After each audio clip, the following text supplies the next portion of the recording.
Okay, good afternoon, and thank you for joining us. Welcome to Super Bowl 57. I'm Brian McCarthy from the National Football League. This will serve as your 2-minute warning. We'll bring up Kaylee Hartung, who will serve as our moderator from Amazon Thursday Night Football, and also the commissioner. We'll have a couple questions to get us going from Kaylee, and then we'll look to our media members here to ask additional questions. We do have mic wranglers sprinkled throughout the auditorium here. They'll have their hands up. So we'll look for questions. And following that, the commissioner will stand here for a couple photos as well. So we'll get going in about 1 minute. Thank you.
hey there, good afternoon, everybody. What an incredible way to culminate this season. 2 #1 teams meeting here in Phoenix, and for the first time in 57 Super Bowls, 2 black quarterbacks starting this game. I really want to say thank you on behalf of my Amazon crew for letting us be a part of this season, our inaugural broadcast season. It was a fun one for all of us, and thanks for having me here today. Well, thank you, Kaylee, for coming. You really made a big difference for us in Amazon this year. We are so excited about adding our first broadcast partner in some close to 30 years, and you all did a fantastic job, so thank you. We appreciate that.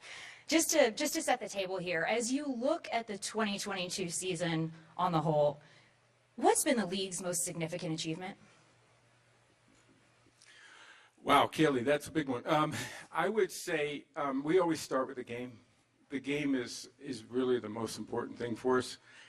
And I would say the quality of the game has never been better. We're so excited about the competition. I think 50% of our division winners and 50% of our playoff teams were new teams this year. The young players coming in are extraordinary, particularly at the quarterback position.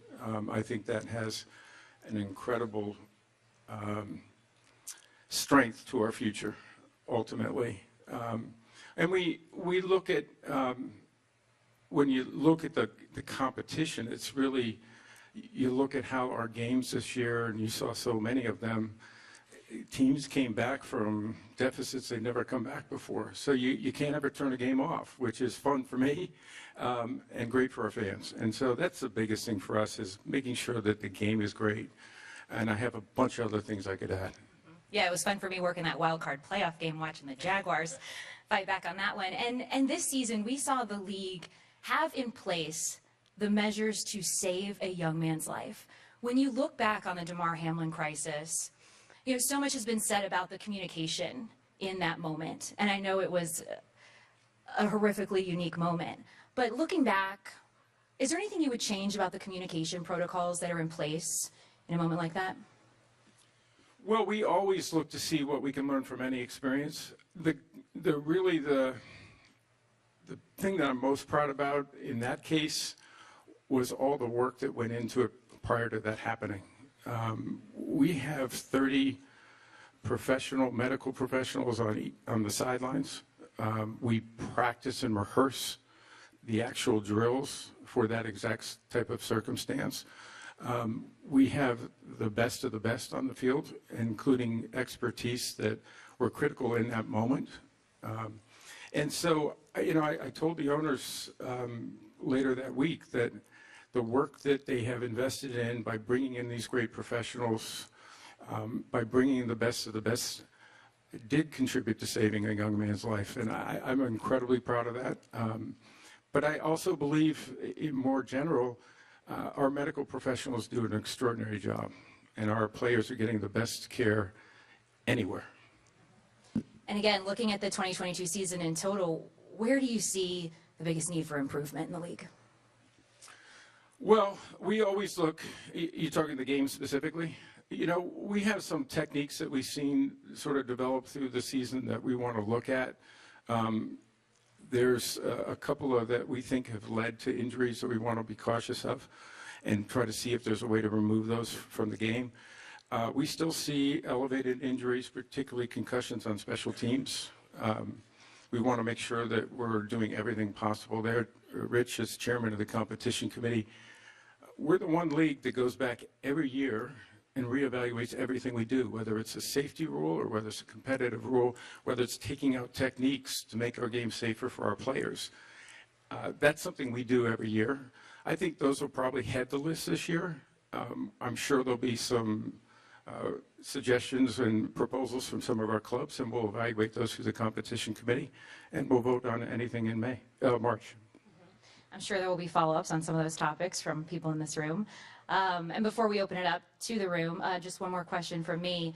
You know, year after year at this event, you were asked about the lack of diversity, particularly among head coaches. Right now, if you look at the hiring cycle right now, you've had 5 head coach openings, 1 GM opening. Now you've got D'Amico Ryans in Houston, and then the Titans hired Ran Carthon there. as their new GM.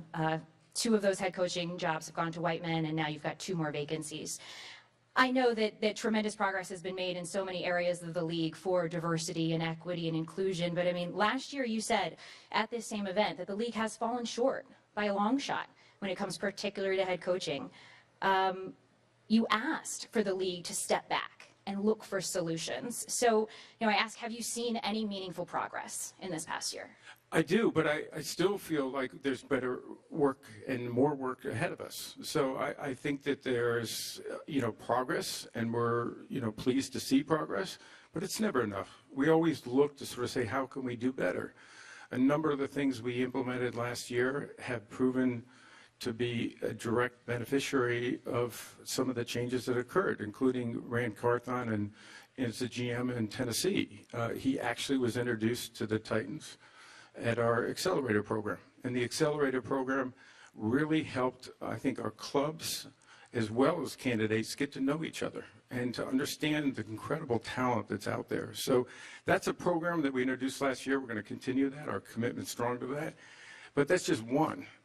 We had a number of other programs that we've put in that I think are going to produce long-term results. Now, we all want short-term results, but it's important to have it be sustainable for the future.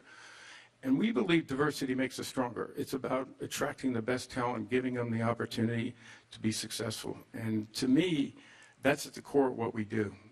So we want the changes to be really fundamental and sound and sustainable. You also created the Diversity Advisory Committee. As they evaluated policies and procedures and data, what did you learn through that process about any impediments that may exist for ownership to hiring black head coaches? Yeah, one of the things we talked about, and that goes to your point earlier about stepping back, is to get others to step in and sort of look at what we're doing.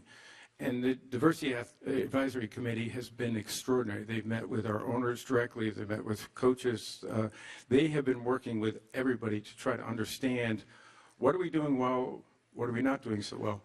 And really, to date, there really hasn't been a point of saying this is not being done well. But it's really more of a, maybe you need to focus on some of the other programs that are actually providing the right kinds of benefits and the right kinds of opportunities, and step back from some of the other programs that really weren't working. So I think it's more of a focus on what are the key things that we should be focused on, and maybe not do some of the other programs that weren't providing the kind of benefits or opportunities that we'd hoped. Okay, we're going to open it up to the room. I hope I get paid off for giving the first question to this next person with homemade cookies. She is the woman who has been asked more questions, I think, than just about anybody this week, but now we will give Donna Kelsey the chance to ask a question of the commissioner. Thanks a lot. Commissioner, I have a question. How do we get you on the New Heights podcast? I have a good answer. Ask me. Okay. I'm in. There you go. I'm asking. All right. I know how difficult it is in raising boys. I had 2 boys, and it was a taxing time. And I know that you grew up in a family with 5 boys. Were there any lessons that you learned from your mother in taking care of boys growing up? Wow. Yeah, we were 5 boys in 7 years, Donna. And my mom was the biggest influence on my life by far. She reminds me a lot of you. She's had a great sense of humor. She enjoyed having 5 boys most of the time. And I think she was also pretty hard on us. Like she would be the first one to criticize us, but also the first one to support us, ultimately. And, she made every single one of our athletic events, which with 5 boys in 7 years is a lot of athletic events. She encouraged us to participate, to compete, to get better, but not afraid to say you've fallen short. And I'm not going to make any comments about your 2 boys, but I know this one right here needed a lot of support in high school. I was not exactly the best student, and I shouldn't say that to a lot of the younger people here. I really didn't apply myself, and my mom made it clear to me that I hadn't reached my potential yet. So I hope she's a little happier today. Thank you. Hey, Roger, you talked about RAN and the Accelerator program and the benefit of that. Fact is, over the last few hiring cycles, the league has made a lot of progress with hiring diverse candidates among the team presidents and general managers. Do you attribute that to the programs? Are you happy about that? And how do you make that translate to the coaching situation? Yeah, listen, I think it's ultimately a tribute to the candidates and to our clubs really looking at their processes and changing their processes to make sure they're identifying the best talent. Our committees work really hard on the process to make sure that the processes are diverse in the slate of candidates, but also they worked really hard to slow the process down so clubs have a chance to make those decisions and to consider candidates that they may not have considered in the past. The Accelerator program is an opportunity for both the candidates and the clubs to get to know each other, to learn. They had separate programs as well as programs together. And I just feel that there's more of that that's needed ultimately. There's such great talent amongst coaches, amongst executives in our league and outside of our league, and we want to make sure we bring that in. So, yes, I credit the programs, but ultimately the candidates in our clubs. Hey, Roger. You spoke about concussions and player safety. We saw concussions highlighted this year in the forefront. We saw what happened with Tua. You've revised protocols. What more can be done, given it's a physical sport, it's a violent sport, without taking away from that? Well, I think a lot of things we have done. So, changing the protocols, anytime we can change the protocols to make it safer for our players, we're going to do that. What we changed in October was something that we thought would give us a better opportunity to treat those conditions more conservatively, give the players an opportunity to get off the field and recover. And, I think that's also a reason why concussions went up this year, because we had a broader definition, a more conservative definition. We had, I think, an increase of 17% of evaluations. So if you have more evaluations, you're going to have more concussions. So, but I think there's more work to be done on helmets. We think that's a big area for us to focus on in how do we improve those helmets. Over the last few years, we've gotten our players to wear the best possible helmets and advance the technology there so our players are safer with the equipment standpoint. And I think the other part of it is rules. Ultimately, you want to try to take that head out of the game. You're always going to have contacts that are not intended. And that's why you need the protection. But ultimately, you want the rules to make sure that you're avoiding the techniques that can lead to those types of injuries. Roger, straight ahead. What are your expectations at this point on the potential sale of the Commanders? And also, when do you anticipate that Mary Jo White will complete her investigation and deliver a report to you? I'll take those in reverse orders. Mary Jo White, as I've said many times to you, there's no timeline given to Mary Jo White. She is authorized to work independently. There is no timeline for her to come to any conclusions. When she does that, she will let me know, and we will let the public know at that point in time. As far as the process, the Commanders are under a process. That's their process. Ultimately, if they reach a conclusion and have someone that will be joining the ownership group or buying the team entirely, that's something that the ownership will look at. Hey, Roger. Jonathan Jones, CBS here. A lot's made, and I know Kaylee just brought it up, about this being the first Super Bowl with two black starting quarterbacks. What does it say to you that it took 57 years for this sort of celebration to finally be happening? There are probably a variety of reasons, probably none of them good, because the reality is there's such great talent at that position, black and white. And I think, I was talking to Doug Williams about this just last week, the pride that he has in seeing the advancements. I think there are a lot of reasons. There are our quarterbacks in general, obviously, that's the field general. I think we have 11 black starting quarterbacks today. They're some of the best leaders I've ever seen. They're extraordinary. People talk about their talent and their ability to run, but they are incredible leaders. They understand the offense. They run complex offenses probably more complexes than we've ever run in the past. And they really add such an element to the game. And I think our game has changed because of their talents. And I think the game has changed on the college level also to develop their talents earlier. And that's true for all quarterbacks. But I just think it's another example of where diversity makes you better. Think about this league without those 11 great young quarterbacks. Think about the 2 in the Super Bowl. They make the league better. And that's what we're so proud of. Roger, how are you? I'm good. It's clear the NFL's international efforts are going to focus heavily on the UK and Germany again in 2023 with the games coming over to Europe. How far do you think that growth can go given the success of those 2 markets, and how bold can the league be? Well, Neil, I think you were with me when I talked about the division back when we were in London. And, you know, the context of that, frankly, was the incredible support that we're getting for our game. Every time we play a game, whether it's in the UK or Germany, it's just extraordinary to see the reaction of the fans. When we went to Germany, which was after I saw you in London, I don't think any of us would have anticipated the kind of reaction we got there. For our first game there, and having been somebody who was involved with American football in Germany through the NFL since 1989, to me it was really rewarding to see how our fan base has expanded. And we want to make NFL football a global sport. And I think we'll continue on this path. We broke every record around our international games this year, whether it was viewership or attendance. The excitement is just extraordinary. And so what our biggest challenge is, Neil, is how do we bottle that? How do we take that and how do we make NFL football a global sport? And we're well on our way, and I think we're going to put a lot of focus on that. Hey, Mr. Goodell, my name is Max. I'm with the German Newsroom DPA.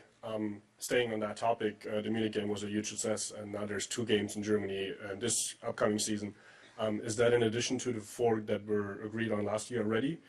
So that's an additional 5th game now. And also, would you also be willing to commit to a longer stay in Munich beyond that 4 games that were initially committed to last year? Listen, I think from our experience that we had last year, we're confident we're going to see that experience again with at least 1 game in Frankfurt. We're confident that we're going to continue to be there well beyond any agreement we stated even a year ago. I think you'll see more games and less than what we committed to, because it's moving the ball for us. It's actually showing the incredible support we have over there, and so our teams loved it, our league loved it, our fans loved it on a global basis. So you'll see more football in Germany. Roger. Last May, Amazon got what looked to be a strong schedule, but in the fall, viewership numbers didn't necessarily reflect that. What does the league plan to do to help Amazon continue to grow that audience? How does the NFL strike a balance between giving Amazon great games to help it grow and not giving those games to other media partners who might have an audience twice as big or larger? Kaylee, did you give him that question? I did not. I did not. Hey, Sam, let me step back for a second here. Because when we went to Amazon, we were going to a different platform intentionally. We understood that this was, in our view, a growing platform that was reaching fans that weren't watching football on traditional networks. And when we made that move, it was entirely to focus on being on that growing platform and reaching that younger demographic that really traditionally isn't watching on broadcast television. And it worked. It was exactly what we anticipated.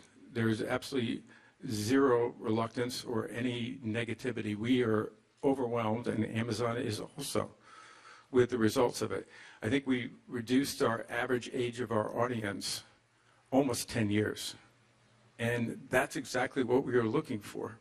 And I think as you'll see Amazon broadcasts starting next year and the year after, their production quality was extraordinary. Their talent was extraordinary too.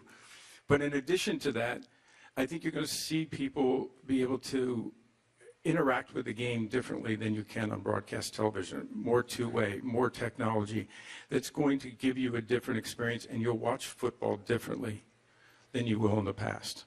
And I think that's what's exciting about new partners. And that's when we will look forward to our Sunday ticket package at YouTube.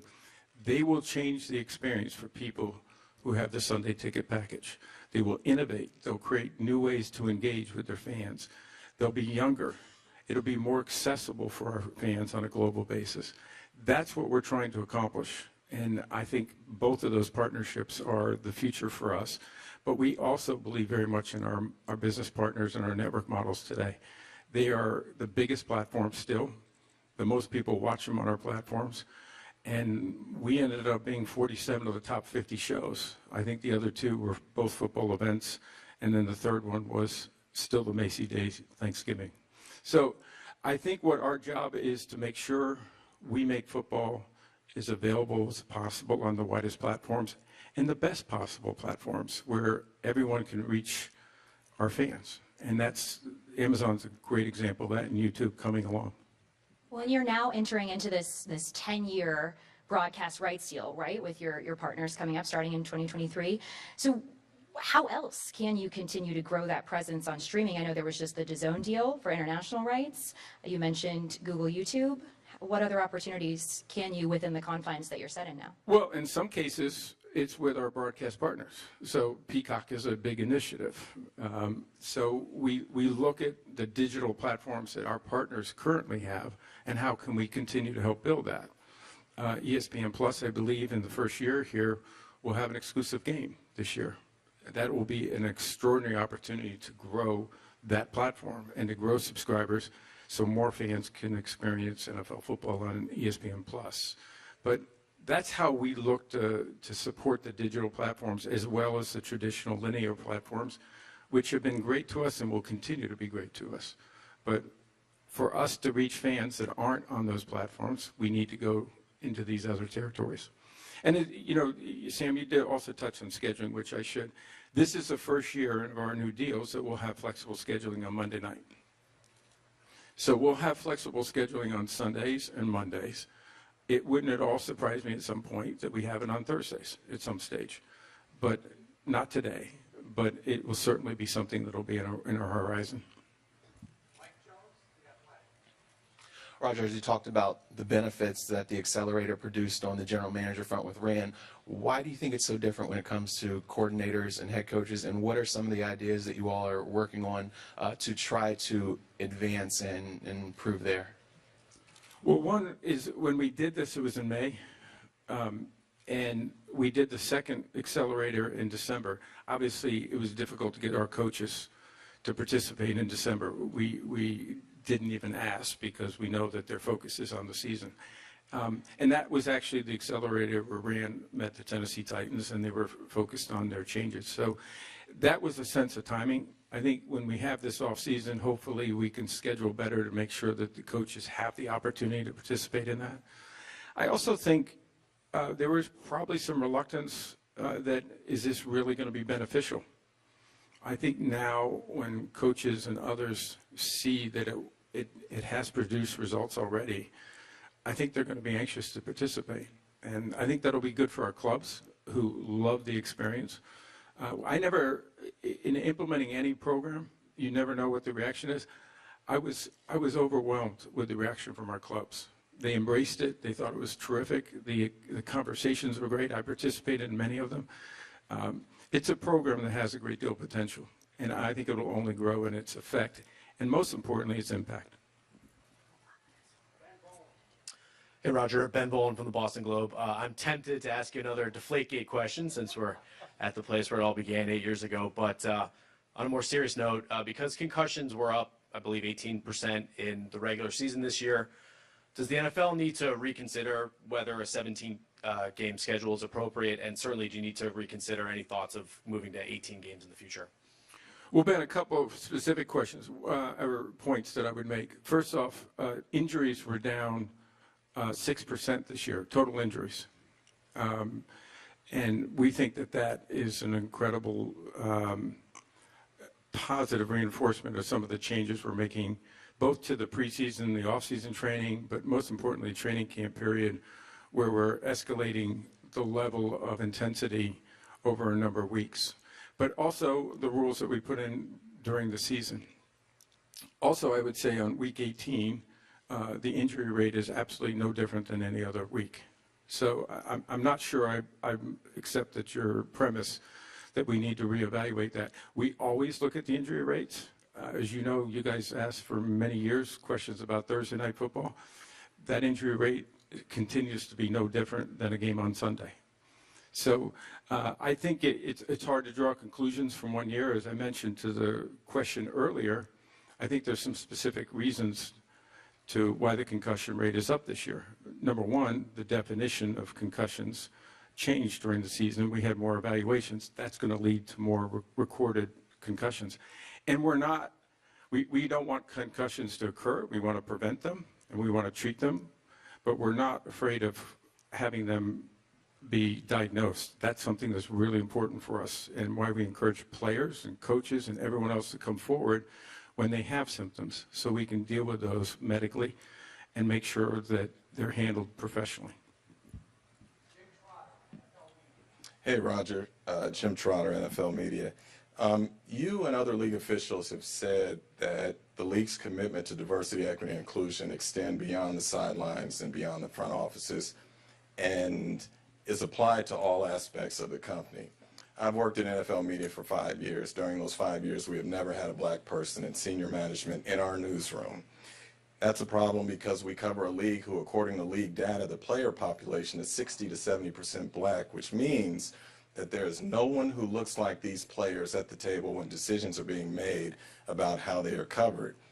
More concerning is that for a year plus now, we have never had a full-time black employee on the news desk, which again is a problem because we cover a league whose player population is 60 to 70% black according to league data. I asked you about these things last year, and what you told me is that the league had fallen short and you were going to review all of your policies and practices to try and improve this. And yet a year later, nothing has changed.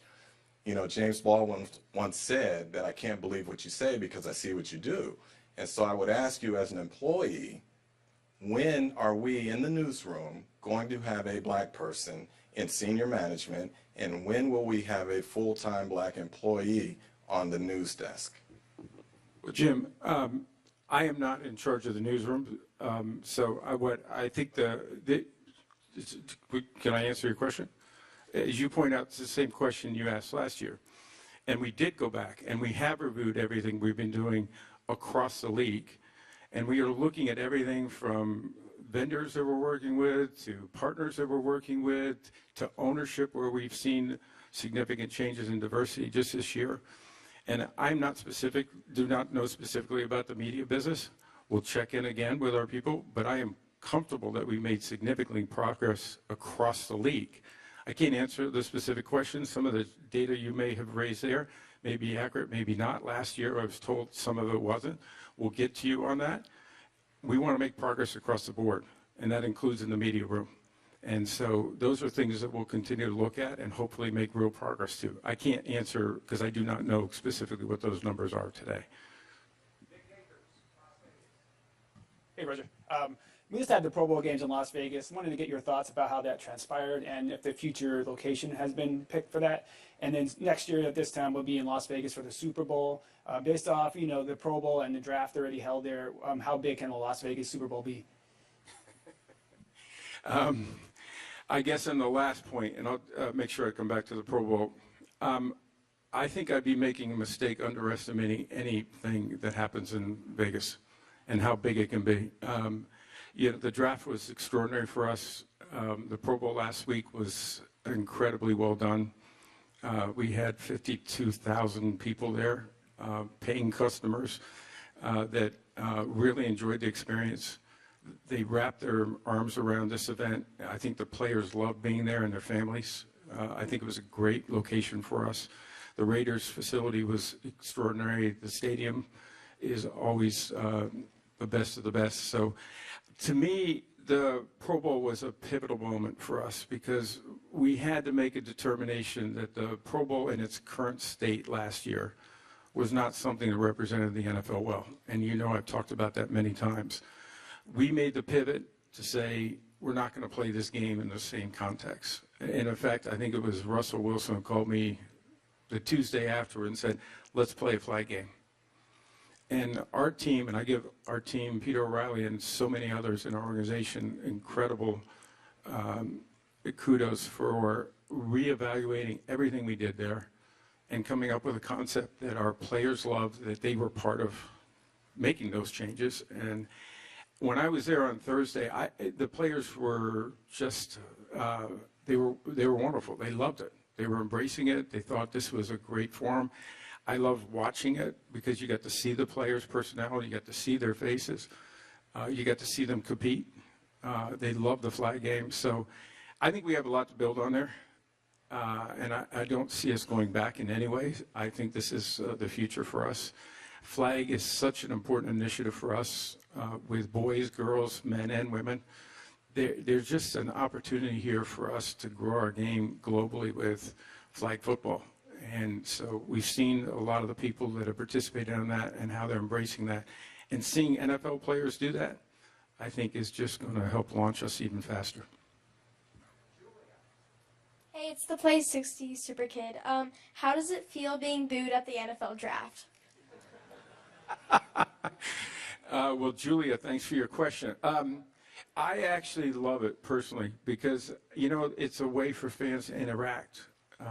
It's a way for them to be part of it. And I always tell this story. There was a former player, I'll leave his name out right now, but played for the Dallas Cowboys, and he saw me getting booed. And he said, do you think they're going to boo me? And we were in Philadelphia at the time. Philadelphia fans are pretty good at booing, let me just tell you. That was one of the highlights that I remember. And I said, they're going to boo you so hard, you're not going to believe it. You're almost going to get pushed back. So you ought to come back with something else. You ought to come back with some other offensive play. So he came out, and all he did is talk about the great Dallas Cowboys and the Super Bowl champions. And the Philadelphia fans went at him like you can't believe. And he said, that was the most I've ever been booed in my life. But he turned it around, and he made it a positive. And it was extraordinary. So I think it was a great moment for us to have our fans engage and have our former players engage and even active players engage. And so that's what makes the draft special. Hello, Commissioner. Over this side, to your left. As we all know, there won't be an international game played in Mexico this year, so many fans are wondering what plans are there in place for the NFL for Mexico in 2024 and beyond.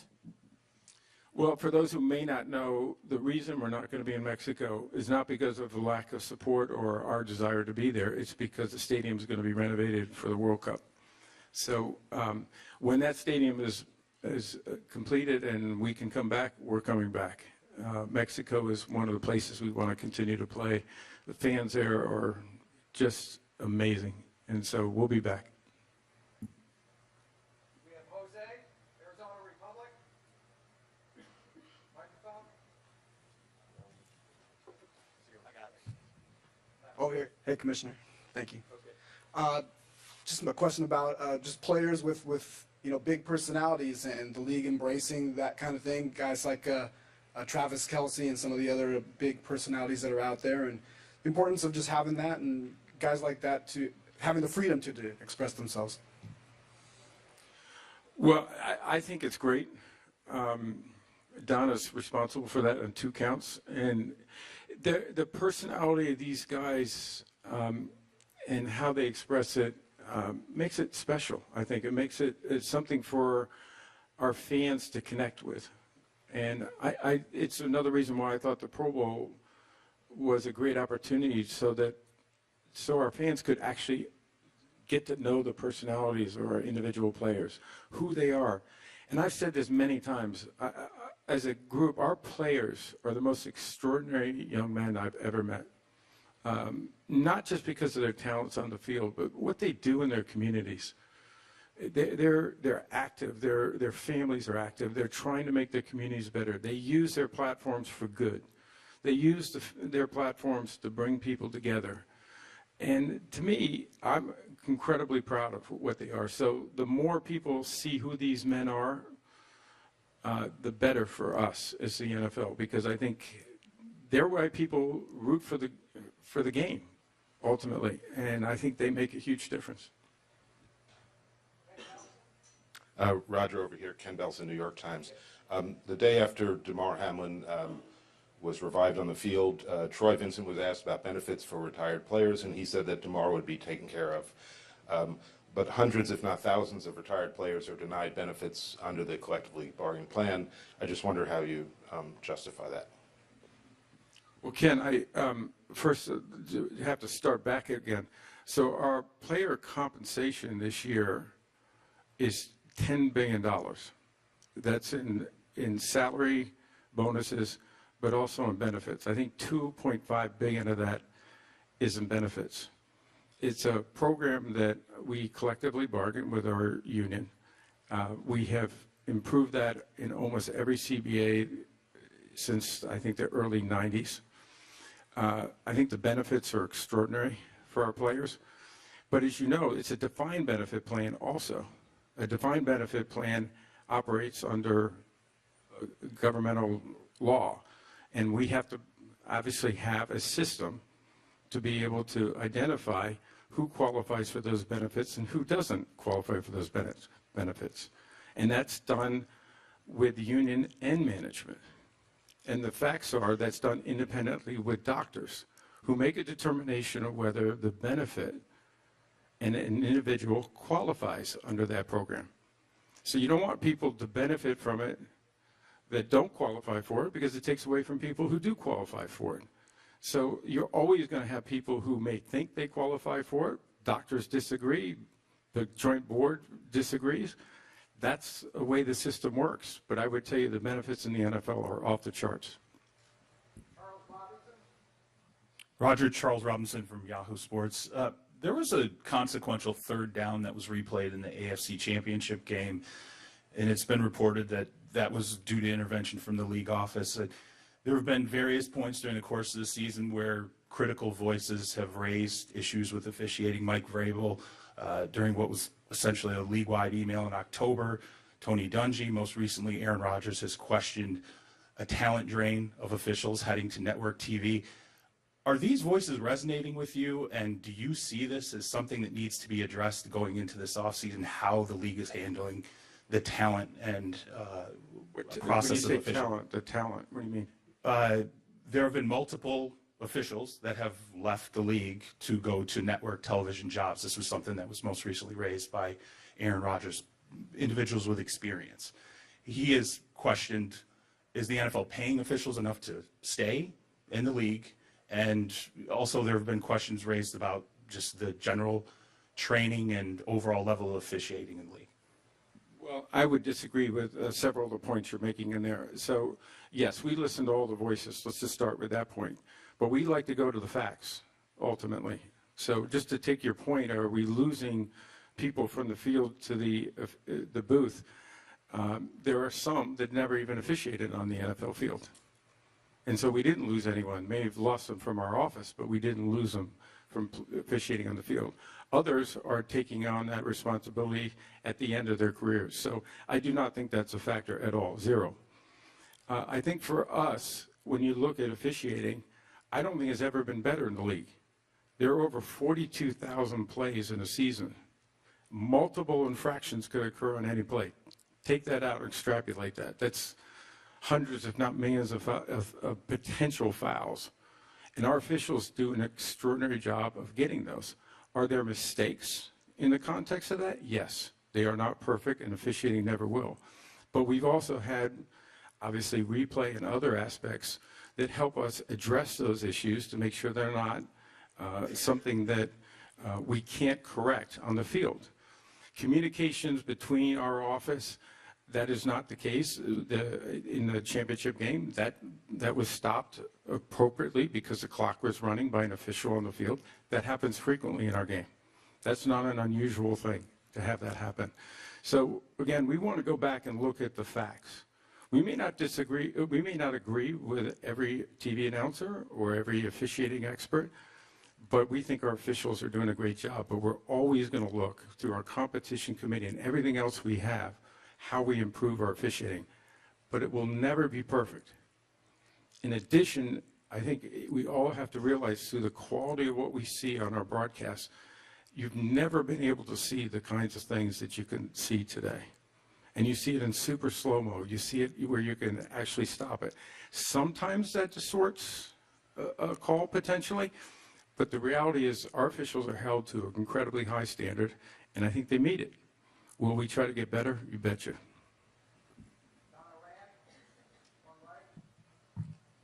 Hi, over here, John Arayan, Sports Business Journal. When the league first started negotiating the Sunday ticket package, it also had talks with media companies and others about buying an equity stake in NFL media, NFL Network, NFL.com, and whatnot. When you did the deal with YouTube for Sunday Ticket, the NFL media was not a part of that. Where does that stand now? Is that still on the market? Has that been taken off the market? Well, I wouldn't say, John, that it was ever on the market. I would have take a different position on that. What we said a year ago and what we've done is explore every alternative and every relationship that could advance our rights on Sunday Ticket, to Sunday Ticket, and that partnership. But also, could our other aspects of our O&O media assets be involved? Could that also help elevate in some fashion the relationship? We explored every one of those. We had some huge opportunities that we were excited by. But at the end of the day, we felt YouTube was the right opportunity for us. Again, it was focused on the right demographics. We think they're going to bring extraordinary innovation. We're really pleased at how they saw this in the context of their overall strategy to build not only their channels business, but also YouTube. And for us, we think it's the absolute right partner. Will we continue to talk to people about our media assets? Absolutely. We will look at every opportunity to try to expand our media assets, how to make them stronger, and how to reach more fans with them. Okay, for our last, Herbie from KC Star. Then we'll take one more after that. Good afternoon, Mr. Goodell. Herbie Tealby with the Kansas City Star. You mentioned fan exposure, and my question is a two-part question here. Since the draft started rotating, how pleased are you with the extra exposure and how has it boosted it? And then two, with the draft coming to Kansas City, what are you expecting from the folks in KC? Great barbecues is the answer to your last question. I can't wait. One of my favorite things is coming to a Kansas City game and opening the windows or coming in and smelling that barbecue. It's the best. So, but I always say that moving the draft around was one of our more significant moves because, again, it brought the game closer to our fans. It's another way for them to interact with one of our events. And, you know, Kansas City is going to be a great host, but the key for them is to do it Kansas City style. I think every city that has the opportunity to host this has to look at it as how can they make this reflect on their community in a positive way to millions of people all over the nation as well as the globe. And how do they use this platform to advance their communities and their passion in their communities? And Kansas City has got incredible, passionate fans and a great community. So I have no doubt, and I've heard a lot of the plans, but you know, we'll obviously focus on that in the next couple of months, that they're going to do an extraordinary job. And the fans that will be coming into town will get a little better understanding of that passion in Kansas City. And I think that's great for our event, but it's also great for football. Okay, last question. We'll go here in the middle. Evan, Toby Williams, Sporticon. Hey, Roger. You've talked in the past about trying to reach $25 billion in revenue by 2027. I'm curious how confident you are in that number right now. And I know I've asked you this before, but it's the first time I'm asking after all of the big media deals are done. When you look at the next 4 years, what are the areas that you see the biggest revenue growth coming for the league? Well, you asked a lot of questions in there, Evan. I think Listen, we look at our growth, period. So our growth in revenue, we look at our growth in fans, our growth in passion of our fans, what we see through our media outlets as well as our events. When I look at the next several years, as was pointed out here, we're just about to start our new media agreements. They don't start until 23. So, that's not old to us. There are a lot of changes that are going to come that I think are going to be incredibly beneficial to our partners, but more importantly, our fans in these new media agreements. And revenue growth is a part of that story, but it's not the driver. When we do our media agreements and any really partnership, we look at how's that going to advance the growth of our game ultimately. And flag football is a great example of that. That's not being driven by a revenue target. It's being driven by getting young boys and girls and men and women playing flag football and participating in football in a way they haven't been able to do. And so it's far beyond just revenue for us. I'm highly confident the best days of the NFL are ahead of it. We like our position today, but we're not satisfied. We're not comfortable. We're going to seek that improvement. We're going to look for that growth every which way we can. Well, our thanks to Phoenix for hosting us all. Michael Bidwell, no doubt, great weather in Arizona, much appreciated. Next year, Las Vegas, and then do you have any timeline you can give us for when an announcement could be made on cities in top consideration for Super Bowls after that? Well, first, let me go back. I want to thank Mike. I don't know if David's here, Fitz, Jay. I got to tell you, this community has opened their arms. This is a wonderful community. It's a diverse community. The indigenous communities here, we're so proud to partner with them also. Mike, for your leadership with the Super Bowl host committee and this community of great leaders and so many people that have made this special. I know it's only Wednesday, and I know I always say wait till Tuesday and we'll talk about it, but you've done an extraordinary job, and I think we're going to have a great week. As far as Super Bowls going forward, later in 23, we'll be doing at least one more Super Bowl, if not two. So we look forward to it. They need more planning, more timing. So we need actually more years because they just get bigger and bigger. And so we need to have a little bit more of a runway to try to do some of the planning that we now do around Super Bowl.